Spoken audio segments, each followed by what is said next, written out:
എല്ലാവർക്കും നമസ്കാരം. അപ്പം നമുക്ക് ഇന്ന് ഡിസ്കസ് ചെയ്യാനുള്ളത് ഗ്രീക്ക് സിവിലൈസേഷൻ്റെ രണ്ടാമത്തെ യൂണിറ്റ് ആയിട്ടുള്ള സിറ്റി സ്റ്റേറ്റ്സിനെ കുറിച്ചാണ്. ഗ്രീക്ക് സിവിലൈസേഷൻ്റെ പ്രധാന സിറ്റി സ്റ്റേറ്റ്സിനെ കുറിച്ചാണ്. ഈ യൂണിറ്റിൽ നമ്മൾ പ്രധാനമായിട്ടും രണ്ട് സിറ്റി സ്റ്റേറ്റിനെ കുറിച്ചാണ് ഡിസ്കസ് ചെയ്യുക. ഗ്രീക്കിലെ ഏഥൻസും സ്പാർട്ടൻസും, ഏഥൻസ് ആൻഡ് സ്പാർട്ടൻസ്. അപ്പോൾ അതിന് മുമ്പേ എന്തൊക്കെയായിരുന്നു ഗ്രീക്ക് സിറ്റി സ്റ്റേറ്റ്സിൻ്റെ ഫീച്ചേഴ്സ് എന്ന് നോക്കാം. ഫീച്ചേഴ്സ് ഓഫ് സിറ്റി സ്റ്റേറ്റ് എന്തൊക്കെയായിരുന്നു നോക്കാം. ഈ സിറ്റി സ്റ്റേറ്റ് എന്ന് പറഞ്ഞാൽ ഒരു വില്ലേജ് കമ്മ്യൂണിറ്റി, അതിന് വരുന്ന മാറ്റങ്ങൾ, അതൊരു പൊളിറ്റിക്കൽ യൂണിറ്റ് ആയിട്ട് നിലനിൽക്കുന്നതിനെയാണ് സിറ്റി സ്റ്റേറ്റ് എന്ന് പറഞ്ഞത്. Transition from village community to large political units, അതായത് ഒരു 800 BCE കാലഘട്ടമൊക്കെ ആയപ്പോൾ പല വില്ലേജുകളും ഒരു പൊളിറ്റിക്കൽ യൂണിറ്റായിട്ട് ട്രാൻസ്ഫർ ചെയ്തു. അങ്ങനെയാണ് അതൊരു സിറ്റി സ്റ്റേറ്റ് ആയിട്ട് മാറുന്നത്.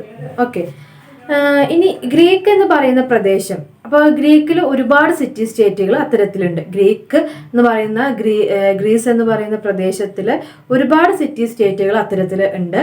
ഇനി അതിന് കാരണം എന്താണെന്ന് വെച്ച് കഴിഞ്ഞാൽ, ഗ്രീസ് എന്ന് പറയുന്ന പ്രദേശത്ത് ഒരുപാട് മൗണ്ടെയിൻസ് ഉണ്ട്, ഒരുപാട് മലകളൊക്കെ ഉണ്ട്. മലകളും അതിനോട് ചേർന്നിട്ട് താഴ്വരകളുണ്ട്. അപ്പോൾ ഈ മല താഴ്വരകളുടെ ഇടയിലാണ് ഓരോ സിറ്റി സ്റ്റേറ്റുകളും നിലനിന്നിട്ടുണ്ടാവുക. അപ്പോൾ ഒരു സിറ്റി സ്റ്റേറ്റ് കഴിഞ്ഞിട്ടുണ്ടെങ്കിൽ ഒരു താഴ്വര, ഒരു മല, മൗണ്ടെയിൻസ്, താഴ്വര, അതൊക്കെ ഇതിനെ ഡിവൈഡ് ചെയ്യുന്നുണ്ട്. അപ്പോൾ ഈ സിറ്റി സ്റ്റേറ്റ് എന്ന് പറഞ്ഞാലും സെപ്പറേറ്റ് ആയിട്ട് നിലനിൽക്കുന്ന ഒരു എന്താ പറയുക, ഒരു പൊളിറ്റിക്കൽ യൂണിറ്റ് ആണ്, ഒരു രാഷ്ട്രീയ ഘടനയാണ് ഉണ്ടായിരുന്നത്. അതിൻ്റെ കാരണം നമ്മൾ ഇതാണ് പറഞ്ഞത്, അതിൻ്റെ ഒരു ജിയോഗ്രഫിക്കൽ ഫീച്ചേഴ്സ് തന്നെയാണ് അങ്ങനെ ആവാൻ കാരണം. ഇനി പൊതുവെ സിറ്റി സ്റ്റേറ്റ് എന്ന് പറഞ്ഞാൽ സൈസിൽ വളരെ ചെറുതായിരിക്കും. സിറ്റി സ്റ്റേറ്റ് സൈസിൽ ചെറിയ സൈസുള്ളതായിരിക്കും സിറ്റി സ്റ്റേറ്റുകൾ എന്ന് പറയുന്നത്. ഓരോ ചെറിയ പൊളിറ്റിക്കൽ യൂണിറ്റുകളാണ് ഓരോ സിറ്റി സ്റ്റേറ്റ് എന്ന് പറയുന്നത്. ഇനി ഇതിൽ തന്നെ ഏറ്റവും വലിയ സിറ്റി സ്റ്റേറ്റ്, ഗ്രീസിലെ ഏറ്റവും വലിയ സിറ്റി സ്റ്റേറ്റ് സ്പാർട്ടയായിരുന്നു. 3000 സ്ക്വയർ മൈൽസ് ഒക്കെയാണ് അതിൻ്റെ വിസ്തൃതി എന്ന് പറയുന്നത്, സ്പാർട്ട. അതിനുശേഷം ഏഥൻസ് ആണ്, ഒരു 1000 സ്ക്വയർ ഒക്കെ വരുന്നത്. സാധാരണ മറ്റ് സിറ്റി സ്റ്റേറ്റിനൊക്കെ 100 സ്ക്വയർ മൈൽസ് ഒരു ജിയോഗ്രഫിക്കൽ പൊസിഷൻ ഉണ്ടായിരിക്കുള്ളൂ. അപ്പോൾ ഇതാണ് ഫീച്ചറിൽ ഏറ്റവും ഫസ്റ്റ് ആയിട്ട് നമുക്ക് പറയാനുള്ളത്. ഇനി നമ്മൾ പറഞ്ഞു സിറ്റി സ്റ്റേറ്റ് എന്ന് പറഞ്ഞാൽ വില്ലേജസ് ഒരു പൊളിറ്റിക്കൽ യൂണിറ്റ് ആയിട്ട് മാറുന്നതിനെയാണ് സിറ്റി സ്റ്റേറ്റ് എന്ന് പറഞ്ഞല്ലേ. അപ്പോൾ ഇവരുടെ ബേസിക് ആയിട്ടുള്ള ഘടകം എന്ന് പറയുന്നത് വില്ലേജ് തന്നെയാണ്. അധികം പോപ്പുലേഷനും കാര്യങ്ങളൊക്കെ ഗ്രീക്ക് ജനത ജീവിച്ചിരുന്നത് വില്ലേജുകളിൽ തന്നെയാണ്. സിറ്റികളെ അവർ ഒരു മെയിൻ സെന്റർ, സിറ്റി എന്ന് പറയുന്ന അവിടുത്തെ മെയിൻ പൊളിറ്റിക്കൽ സെന്റർ ആണ് സിറ്റി ആയിട്ട് വരുന്നത്. ഈ സിറ്റീനെ അവർ ആശ്രയിക്കുക, അധികം യുദ്ധം തുടങ്ങിയ സംഭവങ്ങളൊക്കെ ഉണ്ടാകുമ്പോൾ, യുദ്ധമോ അങ്ങനെ എന്തെങ്കിലും അവരുടെ സുരക്ഷിതത്വവുമായി ബന്ധപ്പെടുന്ന വിഷയങ്ങൾ ഉണ്ടാകുമ്പോഴാണ് ഈ സിറ്റീസിനെ അവർ കൂടുതലായിട്ടും ഡിപ്പെൻഡ് ചെയ്യുക. അല്ലാത്ത അധിക സമയത്തും വില്ലേജ് കേന്ദ്രീകരിച്ചുകൊണ്ട് തന്നെയാണ് ഗ്രീക്ക് ജനത ജീവിച്ചിട്ടുണ്ടായിരുന്നത്. ഈ വിവിധങ്ങളായ വില്ലേജുകൾ, ആളുകൾ താമസിക്കുന്ന വിവിധങ്ങളായ വില്ലേജുകൾ കൂടിച്ചേർന്നുകൊണ്ടാണ് ഒരു ഗ്രീക്ക് പൊളിറ്റിക്കൽ യൂണിറ്റ് അല്ലെങ്കിൽ ഗ്രീക്ക് സിറ്റി സ്റ്റേറ്റ് ഉണ്ടാകുന്നത്. ഇത്തരത്തിലുള്ള ഗ്രീക്ക് സിറ്റി സ്റ്റേറ്റിനെ പറയുന്ന പേരാണ് പോളിസ്. POLIS, പോളിസ് എന്നാണ് അറിയപ്പെടുന്നത്. മീൻസ് സിറ്റി സ്റ്റേറ്റ് തന്നെയാണ് അതിൻ്റെ അർത്ഥം. ഈ പോളിസ് ആയിരിക്കും ഒരു മെയിൻ സെന്റർ ആയിട്ട്, ഒരു ക്യാപിറ്റൽ സെന്റർ. ഈ പോളിസിൽ ക്യാപിറ്റൽ സെന്റർ ആയിട്ട് വർക്ക് ചെയ്യുന്നത് അധികവും ഒരു എൻഡ് പൊസിഷൻ ആയിരിക്കും. ഒരു ഹിൽ ടോപ്പ് പൊസിഷൻ പറഞ്ഞില്ല, മൗണ്ടെയിൻ റീജിയൻ ആണെന്ന് പറഞ്ഞുകൊണ്ട് തന്നെ ഏറ്റവും ഉയരത്തിലുള്ളൊരു പൊസിഷൻ ആയിരിക്കും ക്യാപിറ്റൽ സെന്റേഴ്സ് ആയിട്ട് വർക്ക് ചെയ്യുക. ഇനി നമുക്ക് ഈ ഗ്രീസിൽ ഈ സിറ്റി സ്റ്റേറ്റ്സ് എന്ന് പറഞ്ഞാൽ എല്ലാ സിറ്റി സ്റ്റേറ്റ്സും ഡിഫറെൻറ്റ് പൊളിറ്റിക്കൽ യൂണിറ്റ്സ് ആണ് അല്ലേ. അതുകൊണ്ട് തന്നെ അവർ ഫോളോ ചെയ്യുന്ന പൊളിറ്റിക്കൽ സിസ്റ്റവും ഡിഫറെൻ്റ് ആയിരിക്കും. ഇപ്പോൾ അരിസ്ട്രോക്രസി മുതൽക്ക് അല്ലെങ്കിൽ മൊണാർക്കിയൽ റൂള്, അരിസ്ട്രോക്രസി, പിന്നെന്താ പറയുക, ഡെമോക്രസി തുടങ്ങിയ എല്ലാ രീതിയിലുള്ള റൂൾസും അവിടെ ഉണ്ടായിരിക്കും. പക്ഷേ ഗ്രീസിൽ പൊതുവെ കാണുന്നൊരു സ്വഭാവം എന്ന് പറയുന്നത് അവിടെ ഉള്ള ഓരോ സിറ്റി സ്റ്റേറ്റും അവിടെ ഉള്ള ജനങ്ങൾക്കാണ് സിറ്റിസൺഷിപ്പ് നൽകുന്നത്. ഇപ്പോൾ ഡെമോക്രാറ്റിക് എന്ന് പറയുന്ന സിറ്റി സ്റ്റേറ്റിൽ പോലും അവിടെ താമസിക്കുന്നവർക്ക് മാത്രമാണ്, അതായത് അവിടെ തന്നെ ജനിച്ചു വളർന്നവർക്കാണ് അവിടെ സിറ്റിസൺഷിപ്പ് കൊടുക്കുക. ഇൻഡിജിനസ് നേറ്റീവ് റെസിഡൻസിനാണ് കൊടുക്കുക. ഓരോ പോളിസിലും സിറ്റിസൺഷിപ്പ് കൊടുക്കുക. ഫോറിനേഴ്സ്, പുറത്തുനിന്ന് വരുന്നവരെ അവർ സെക്കൻഡ് സിറ്റിസൺ അല്ലെങ്കിൽ രണ്ടാം കിട വ്യക്തികളായിട്ടാണ് കണക്കാക്കുന്നത്. അപ്പം അവരെ പൂർണ്ണമായിട്ടും പുറത്താക്കും. ഇപ്പോൾ ഒരു പുറത്തുനിന്നുള്ള ഒരു വ്യക്തിക്ക് കുറേ കാലം ഇവിടെ വന്ന് താമസിച്ചാൽ പോലും ഒരു സിറ്റിസൺഷിപ്പ് അല്ലെങ്കിൽ ഇവിടുത്തെ അംഗത്വം അല്ലെങ്കിൽ ഇവിടുത്തെ ഒരു വ്യക്തിയായിട്ട് കണക്കാക്കുന്ന ഒരു സിസ്റ്റം അവിടെ ഉണ്ടായിരുന്നില്ല. പിന്നെ മറ്റൊന്ന്, മുതിർന്ന പുരുഷന്മാർക്ക് മാത്രമാണ് സിറ്റിസൺഷിപ്പ് നൽകിയിരുന്നത്. ഓൺലി മെയിൽ അഡൽട്സിനാണ് സിറ്റിസൺഷിപ്പ് നൽകിയിരുന്നത്. അപ്പോൾ സിറ്റിസൺ ആയിരിക്കുക എന്ന് പറയുന്നത് പ്രിവിലേജിന്റെ അടിസ്ഥാനത്തിലായി മാറുന്നുണ്ട്. ഫീമെയിൽസിന് ആദ്യം തന്നെ ഫീമെയിൽസിനെ അവർ എക്സ്ക്ലൂഡ് ചെയ്യുന്നുണ്ട്. പിന്നെ വേറൊരു ഫീച്ചർ എന്ന് പറഞ്ഞാൽ എന്താണ്, ഈ സിറ്റിസൺഷിപ്പിനായിട്ട് ബന്ധപ്പെട്ട് ഫാർമേഴ്സ്, വർക്കിംഗ് ക്ലാസ് തുടങ്ങിയവർക്കൊന്നും സിറ്റിസൺഷിപ്പ് നൽകിയിരുന്നില്ല. ഉയർന്ന മിഡിൽ ക്ലാസ് ഫാർമേഴ്സ് ഇവർക്കൊക്കെയാണ് സിറ്റിസൺഷിപ്പ് നൽകിയിട്ടുള്ളത്. അപ്പോൾ പൗരത്വം എന്ന് പറയുന്നതിൽ നിന്ന് വലിയൊരു വിഭാഗത്തിനെ ഒഴിവാക്കിയതായിരുന്നു ഗ്രീസ് ജനതയുടെ രീതി എന്ന് പറയുന്നത്. അപ്പോൾ ഇതാണ് അവിടുത്തെ ഒരു പൊളിറ്റിക്കൽ സിസ്റ്റം എന്ന് പറയുന്നത്. പിന്നെ മറ്റൊരു കാര്യം എന്താ വെച്ചാൽ, ഗ്രീസിൽ മിലിറ്ററി പഠിച്ചിരിക്കാൻ മിലിറ്ററി സർവീസ് എന്ന് പറയുന്നത് നിർബന്ധമാണ്. അപ്പോൾ എല്ലാവർക്കും തന്നെ മിലിറ്ററി കാര്യങ്ങളെല്ലാം അറിഞ്ഞിരിക്കുകയും ചെയ്യും. അപ്പോൾ ഗ്രീസിലെ എല്ലാ സിറ്റിസണും ഒരു സോൾജർ ആയിരിക്കും എന്നാണ് പറയുന്നത്. അതുകൊണ്ട് തന്നെ ഗ്രീസിലെ സിറ്റി സ്റ്റേറ്റിന്റെ ഏറ്റവും വലിയ കരുത്ത് എന്ന് പറയുന്നത് കാലാൾപ്പടയാണ്, ഫുഡ് സോൾജേഴ്സ് അഥവാ ഹോപ്ലൈറ്റ് ഇൻഫൻട്രി എന്നാണ് പറയുക. ഹോപ്ലൈറ്റ് ഇൻഫൻട്രി കാലാൾപ്പടയാണ് ഏറ്റവും അവരുടെ ശക്തമായിട്ടുള്ള ഒന്നെന്ന് പറയുന്നത്. അപ്പം ഈ കാലാൾപ്പട എന്ന് പറഞ്ഞാൽ എന്താണ്, കർഷകരാണ് ആർമീനെ നയിക്കുന്നത്, അതാണ് അതിന്റെ കാലാൾപ്പട. ഇനി ഗ്രീക്ക് സിറ്റിസൺഷിപ്പ്, ഗ്രീക്ക് ജനതയ്ക്ക് വോട്ടിംഗ് റൈറ്റ്സ് എല്ലാം ഉണ്ട്. അവർക്കൊരു എന്താ പറയുക, ഒരു അസംബ്ലി ഉണ്ടായിരിക്കും. അസംബ്ലിയിലേക്ക് പാർട്ടിസിപ്പേറ്റ് ചെയ്യുക, വോട്ട് ചെയ്യുക തുടങ്ങിയവയൊക്കെ അവർക്ക് ഉള്ളതാണ്. അവരുടെ ഗവേണിംഗ് സംഭവത്തിന് കൗൺസിൽ എന്നാണ് പറയുന്നത്. കൗൺസിൽ എന്നാണ് അവരുടെ ഗവേണിംഗ് സംഭവത്തിനെ പറയുന്ന പേര്. ഗവേണൻസിനെ പറയുന്നതാണ് ദ കൗൺസിൽ എന്നാണ്. ഇനി ഈ ഗ്രീക്ക് സിറ്റി സ്റ്റേറ്റ്സിന് ഒരിക്കലും തന്നെ പരസ്പരം ഒരു ഐക്യം ഉണ്ടായിരുന്നില്ല. അവരെപ്പോഴും അങ്ങോട്ടും ഇങ്ങോട്ടും, സിറ്റി സ്റ്റേറ്റുകൾ തമ്മിൽ അങ്ങോട്ടും ഇങ്ങോട്ടും തല്ലൂടിക്കൊണ്ടേയിരിക്കും. എപ്പോഴും പ്രശ്നങ്ങളായിരിക്കും ഒരു സിറ്റി സ്റ്റേറ്റും മറ്റൊരു സിറ്റി സ്റ്റേറ്റും തമ്മിൽ. അപ്പോൾ കൂടുതൽ മിലിറ്ററി പവർ ഉള്ളവർ, അതിൽ കുറഞ്ഞ മിലിറ്ററി പവർ ഉള്ളവർ അറ്റാക്ക് ചെയ്യുക എന്നത് വളരെ കോമൺ ആയിരുന്നു ഗ്രീക്ക് സിറ്റിയിൽ. അപ്പോൾ അവരൊട്ടും യൂണിഫൈഡ് അല്ലാത്ത ഒരു സമൂഹമാണ് ഗ്രീക്ക് സിറ്റി സ്റ്റേറ്റ്സ് എന്ന് പറയുന്നത്.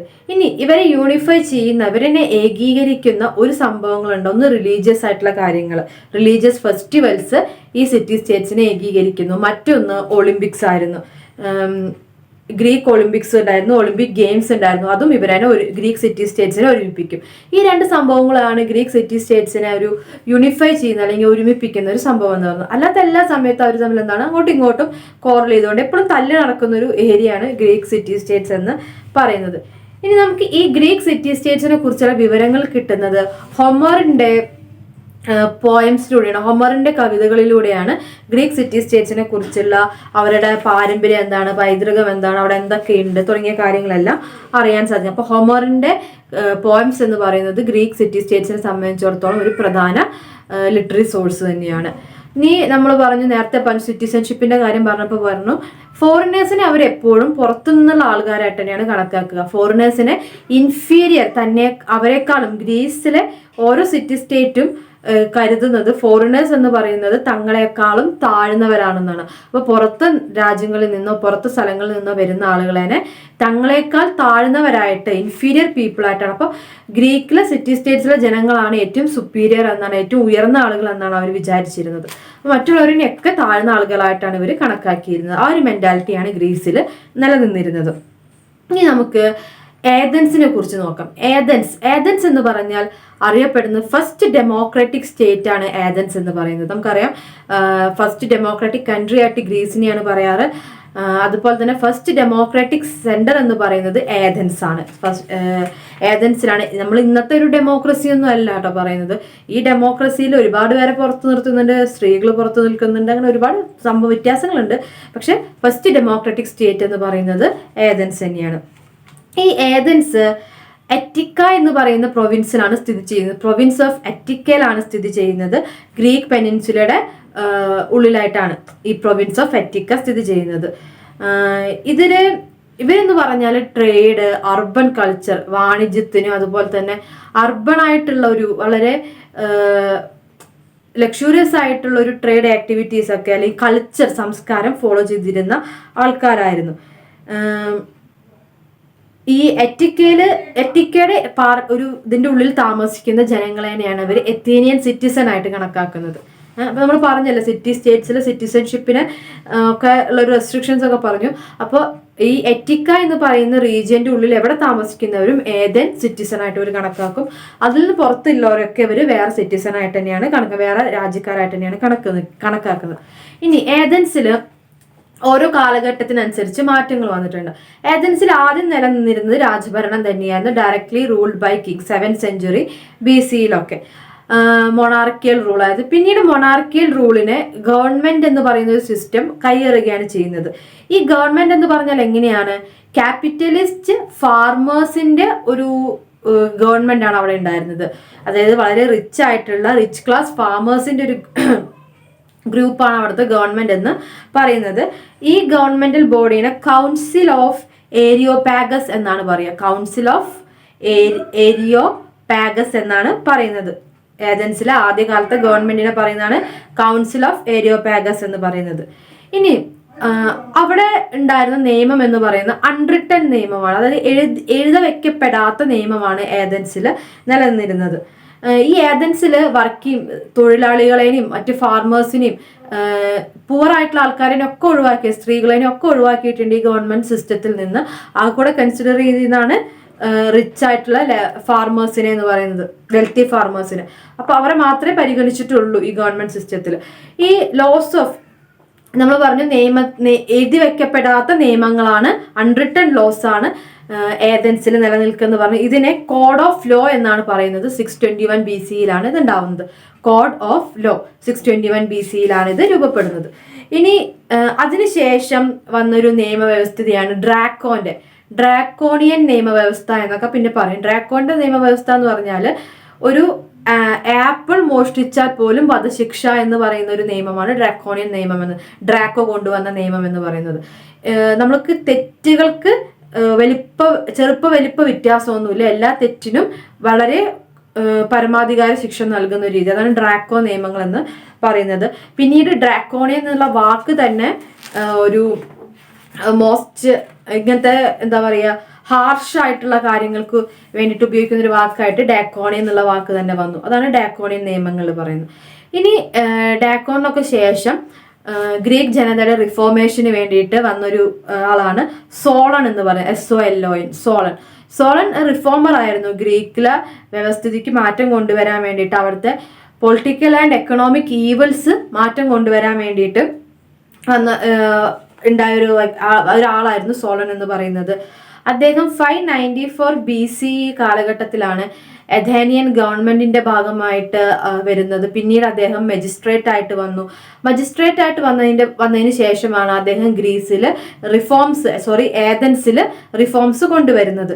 അദ്ദേഹം വളരെ സമ്പന്നനായ വ്യക്തിയാണെങ്കിലും ദാരിദ്ര്യാവസ്ഥയിൽ കഴിയുന്ന ജനങ്ങളോട് വളരെ മനുഷ്യത്വത്തോടു കൂടെ പെരുമാറുന്ന ഒരു വ്യക്തിയായിരുന്നു. അതുകൊണ്ട് തന്നെ അവർക്ക് വേണ്ടിയിട്ട് അവരും കൂടെ കൺസിഡർ ചെയ്തുകൊണ്ടുള്ള ഒരു ഹ്യൂമൻ ആയിട്ടുള്ള നിയമങ്ങൾ കൊണ്ടുവരണം എന്നാണ് അദ്ദേഹം വിചാരിച്ചത്.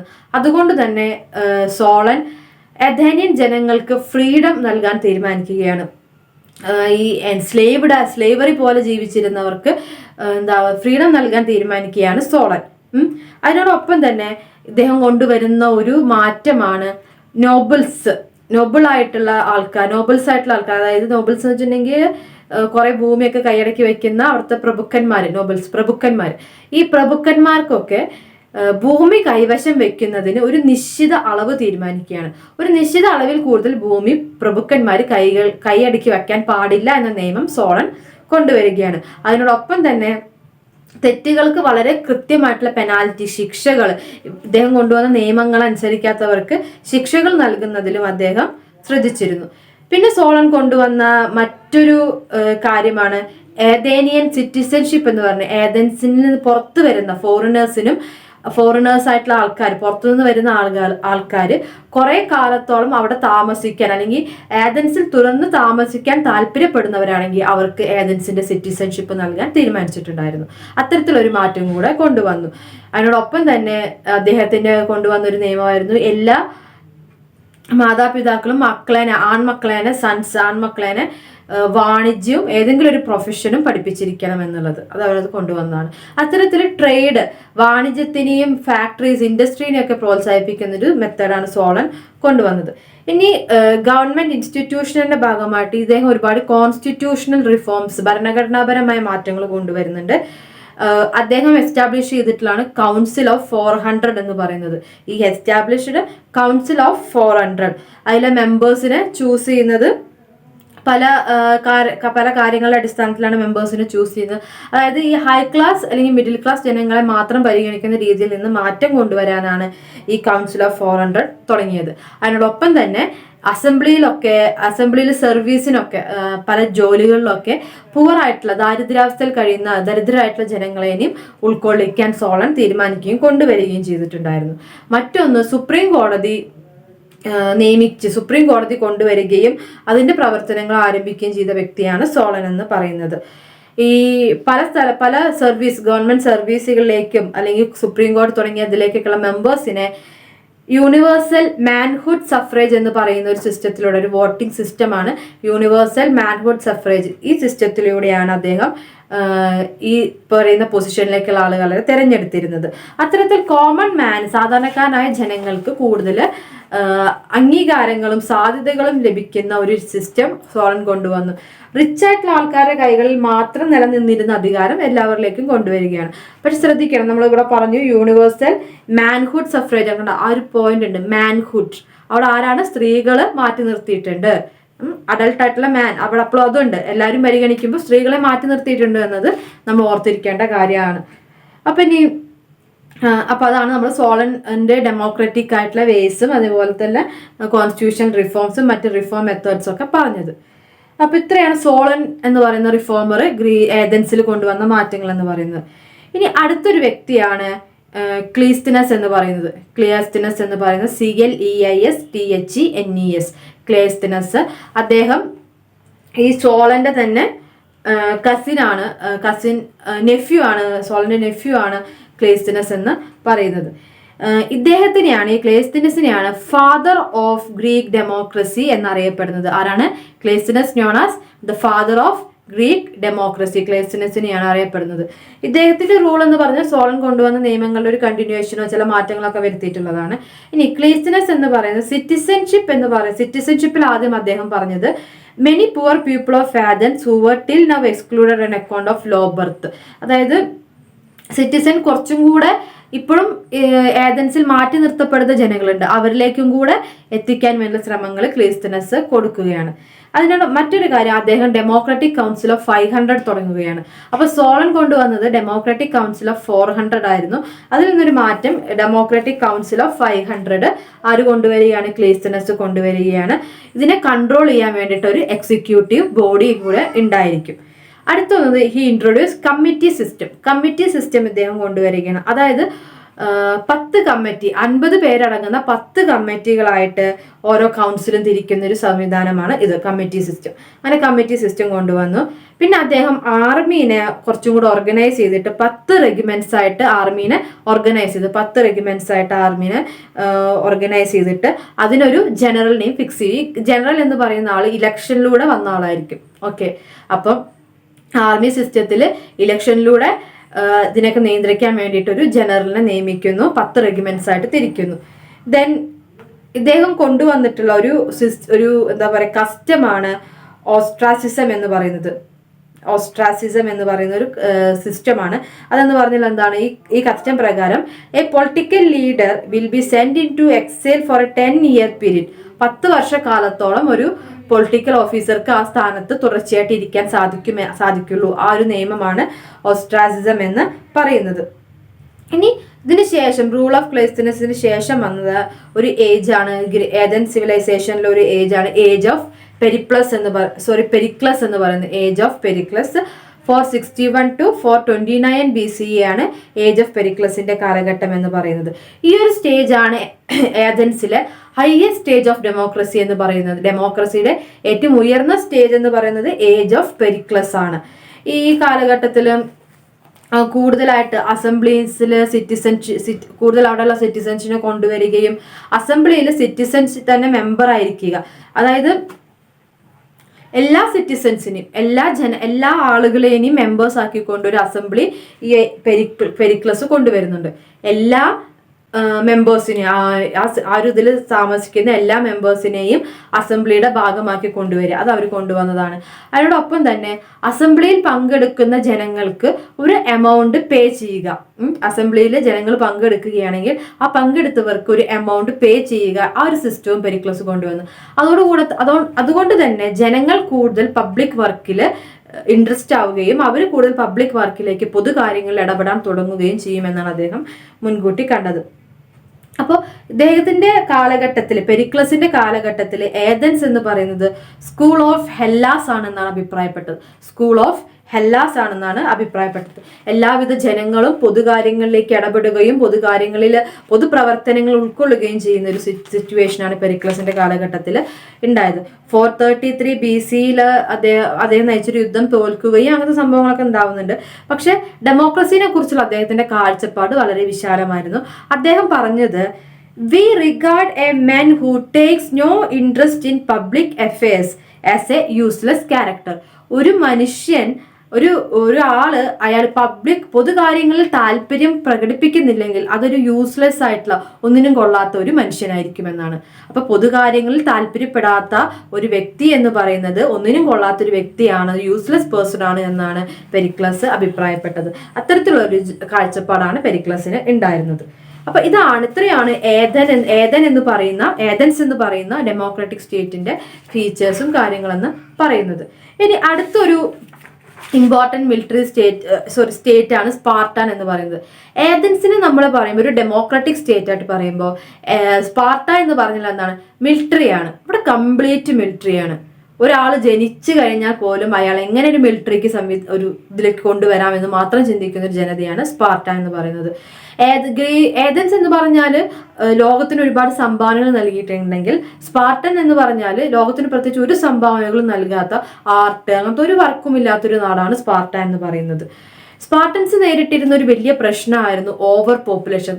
അവർക്ക് ഉള്ളതിനേക്കാൾ കൂടുതൽ ജനങ്ങൾ, താമസിപ്പിക്കാൻ പറ്റുന്നതിനേക്കാൾ കൂടുതൽ ജനങ്ങൾ ആ നാട്ടിലുണ്ടായിരുന്നു എന്നത് ഒരു പ്രശ്നം തന്നെയായിരുന്നു. ഇനി നമ്മുടെ ഈ ഒരു സ്പാർട്ടൻ മിലിറ്ററി എങ്ങനെ വരുന്നതെന്ന് വെച്ചിട്ടുണ്ടെങ്കിൽ, ട്രോജൻ വാറിന് ശേഷം ഒരു ഗ്രൂപ്പ്, ആ യുദ്ധത്തിൽ ഉണ്ടായിരുന്ന ഡോറിയൻസ് എന്ന് പറയുന്ന ഒരു ഗ്രൂപ്പ്, ട്രോജൻ വാറിന് ശേഷം ഡോറിയൻസ് എന്ന് പറയുന്ന ഒരു ഗ്രൂപ്പ് ഈ ഒരു ലാൻഡ് കോൺഗർ ചെയ്ത് കൈയടക്കി വെച്ച് അവിടെ താമസിച്ചു. അവരവിടെ താമസിച്ച് അങ്ങനെയാണ് ആ സ്പാർട്ട എന്ന് പറയുന്ന നഗരം രൂപപ്പെടുന്നത്. അതിന് സ്പാർട്ട എന്ന വാക്കിന്റെ അർത്ഥം തന്നെ സ്കാറ്റേഡ് എന്നാണ്. അവരതൊരു ക്യാപിറ്റലായിട്ട് സ്പാർട്ടനെ തീരുമാനിക്കുകയാണ് ചെയ്യുന്നത്. ഈ ഒരു പ്രദേശം എന്ന് പറഞ്ഞിട്ടുണ്ടെങ്കിൽ ഗ്രീക്കിന്റെ വളരെ ഫെർട്ടൈൽ ആയിട്ടുള്ള ഒരു തീരം, റിവർ യൂറട്ടസിന്റെ തീരങ്ങളിൽ, ആ ഒരു വാലിയിലാണ്, താഴ്വരയിലാണ് ഇവരുടെ താമസം എന്ന് പറയുന്നത്. വളരെ മഞ്ഞൊക്കെ കൂടിയിട്ടുള്ള ഒരു പ്രദേശം, മൗണ്ടെയിൻസ് മഞ്ഞൊക്കെ ഉള്ള ഒരു പ്രദേശമാണ് ഈ റിവർ യൂറോട്ടസിന്റെ തീരുള്ള സ്പാർട്ട എന്ന് പറയുന്നത്. ഈ ലാൻഡിന് പൊതുവെ അറിയപ്പെടുന്ന പേരാണ് ലെക്കോണിയ അല്ലെങ്കിൽ ലാസിഡമൻ എന്നുള്ളത്. ലെക്കോണിയ ഓർ ലാസിഡമൻ എന്നുള്ള പേരിലാണ് ഈ ലാൻഡ് അറിയപ്പെടുന്നത്. ഇതിന്റെ സെന്റർ സ്പാർട്ട എന്ന് പറയുന്ന ക്യാപിറ്റൽ കൊണ്ടുവരികയാണ് ചെയ്യുന്നത്. അപ്പോൾ ഓവർ പോപ്പുലേഷൻ ഒരു വലിയ പ്രശ്നമായിരുന്നു എന്ന് പറഞ്ഞല്ലേ നമ്മൾ സ്പാർട്ടയിൽ. അപ്പോൾ ഈ സ്പാർട്ടയിൽ ഓവർ പോപ്പുലേഷൻ കാരണം തന്നെ ഇവർ അടുത്തുള്ള പ്രദേശങ്ങൾ കോൺഗോർ ചെയ്യുന്ന ഒരു ശീലം വരികയാണ്. കോൺഗോർ ചെയ്തിട്ട് അവർക്ക് അവരുടെ കൂടുതൽ അവിടെ ജനങ്ങൾക്ക് ജീവിക്കാൻ വേണ്ടിയിട്ട് അടുത്തുള്ള സ്ഥലങ്ങൾ കോൺഗോർ ചെയ്യാൻ തുടങ്ങും. അങ്ങനെ 8th century BC കോൺഗോർ ചെയ്ത് അവർ പിടിച്ചെടുത്തൊരു സ്ഥലമാണ് മെസീനിയ എന്ന് പറയുന്നത്. ഏതാണ് മെസീനിയ എന്ന് പറയുന്ന സിറ്റി? ഗ്രീസിലെ തന്നെ മെസീനിയ എന്ന് പറയുന്ന ഒരു സിറ്റി ഇവർ കോൺഗോർ ചെയ്തിട്ട് പിടിച്ചെടുക്കാൻ 20 വർഷത്തോളം ഈ ഒരു സെന്റർ കോൺഗോർ ചെയ്യാൻ വേണ്ടിയിട്ട് പല രീതിയിലുള്ള യുദ്ധങ്ങൾ നടന്നിട്ടുണ്ട്. അങ്ങനെ മെസീനിയ അവസാനം സ്പാർട്ടൻ എംപയറിന്റെ, സ്പാർട്ടൻ സിറ്റി സ്റ്റേറ്റിന്റെ ഭാഗമാവുകയാണ് ചെയ്യുന്നത്. അപ്പൊ സ്പാർട്ട എന്ന് പറഞ്ഞാൽ ഇതുപോലെ ഒരു അരിസ്റ്റോക്രറ്റ്സിന്റെ നാടായിരുന്നു. ഒരു അരിസ്റ്റോക്രറ്റ്സി, അവരുടെ ഒരു റിവോൾട്ട്, അങ്ങനത്തെ കാര്യങ്ങളാണ് അവർക്ക് പ്രധാനമായിട്ടുണ്ടായിരുന്നത്. അവര് സ്പാർട്ടയിലെ ജനങ്ങൾ എന്ന് പറഞ്ഞാൽ അവരുടെ ജീവിതം എന്തിനു വേണ്ടിയിട്ട് കൊടുക്കുകയാണ്? കംപ്ലീറ്റ് ആയിട്ട് ഈ മിലിറ്ററിക്ക് വേണ്ടി സമർപ്പിക്കുന്നവരാണ്. സ്പാർട്ടൻസ് എന്ന് പറഞ്ഞാൽ വളരെ ഡിസിപ്ലിൻഡ് ആയിട്ടുള്ള, മിലിറ്ററി എന്ന് പറഞ്ഞാൽ തന്നെ ഡിസിപ്ലിൻ്റെ ഒരു ഇതാണല്ലോ. അപ്പം വളരെ ഡിസിപ്ലിനായിട്ട് മുന്നോട്ട് പോകണം എന്ന് പറയുന്ന ഒരു വിഭാഗമാണ് സ്പാർട്ടൻസ് എന്ന് പറയുന്നത്.